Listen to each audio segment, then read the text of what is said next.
ሰሚ አልባው የአማራ ክልል ጦርነት። በመንግስትና በተቃዋሚዎች መካከል እየተካሄደ ያለው ጦርነት ከተጀመረ 2 ዓመታት አልፈውታል። አሁንም የበርካቶችን ሕይወት እየቀጠፈ ቀጥሏል። በዚህ ጉዳይ ላይ ዘገባ የሰራው ቢቢሲ ማሳሰቢያ ሲል እንዲህ ብለዋል። ይህ ዘገባ የመደፈርና ወሲባዊ ጥቃቶችን በዝርዝር የሚገልጽ በመሆኑ የሚረብሽ ነው።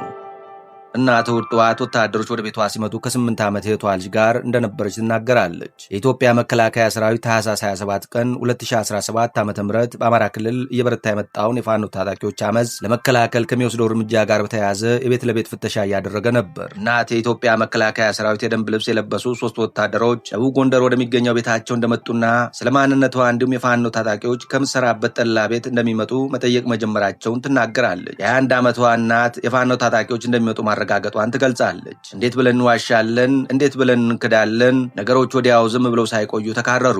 ስለ ቤተሰቦቿ ማንነት ከመጠየቋ በፊት እናት ወታደሮች በአጸያፊ ቃላት እንደሰደቧትም ትናገራለች። ከዚያ በኋላ በዚች እናት ላይ የደረሰውን ነገር ለመናገር የሚቻል አይደለም። የጉዳቱ ሰለባ የሆነችው እናት እንዲህ ስትል ነበር ለቢቢሲ የተናገረችው።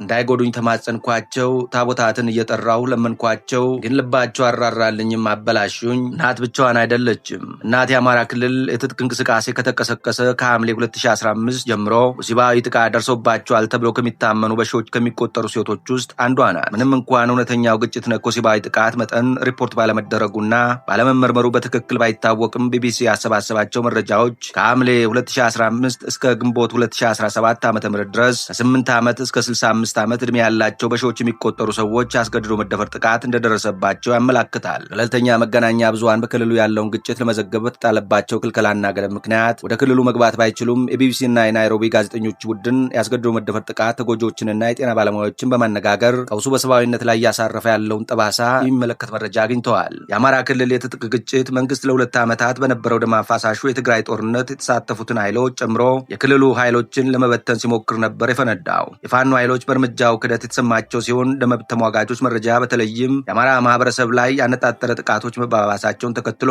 የደህንነት ስጋት እንዳሳደረባቸው ያምናሉ። ከወራት አለመረጋጋት በኋላ የፋኖ ኃይሎች በወሰዱት እርምጃ ዋና ከተሞችን በመቆጣጠር አመጻቸውን ጀምረዋል። ፋኖ ኃይሎች ራስን በራስ ማስተዳደር ትግልና ማህበረሰቡ ከመንግስት ደርሶበታል ብለው ከሚያምኑት የዓመታት መገለል እየተከላከሉ እንደሆነ ይናገራሉ። የፋኖ ኃይሎችን ጽንፈኛ ብሔርተኛ የሚላቸው መንግስት ለአመፁ ምላሽ የድሮን ጥቃቶችን ጨምሮ ከባድ እርምጃ እየወሰደ ይገኛል። ግጭቱ ሲጀምር አንስቶ ሁለቱም ተፋላሚ ወገኖች ያለ ፍርድ ግድያ፣ ከህግ ውጭ ስርዓት፣ አስገድዶ ስወራ፣ የንብረት ውድመትና ዘረፋ እንዲሁም ሰብአዊ ወሲባዊ ጥቃቶችን ጨምሮ በርካታ የሰብአዊ መብት ጥሰቶችን በማድረስ ይከሰሳሉ። አምነስቲ ኢንተርናሽናልን ጨምሮ የተሟጋች ድርጅቶች መንግስት ተመጣጣኝ ያልሆነ ጥቃት መፈጸሙን የሚያሳይ ማስረጃ እንዳለ አሳውቀዋል። ድርጅቶቹ ከዚህ በተጨማሪም የአማራ ማህበረሰብ በኢትዮጵያ አንዳንድ አካባቢዎች በጸጥታ ኃይሎችና በሌሎች ታጣቂ ቡድኖች ሆን ተብለው ከሚፈጸሙ ጥቃቶች ኢላማ እንደሆኑ ይናገራሉ። እናት የጥቃት ሰለባ ከመሆኗ በፊት በቤተሰቡ ውስጥ እንዳሉ ሌሎች ሴቶች ሁሉ በኦርቶዶክስ ሃይማኖት አስተምሮ መሰረት በተክሊል የማግባት እቅድ ነበራት።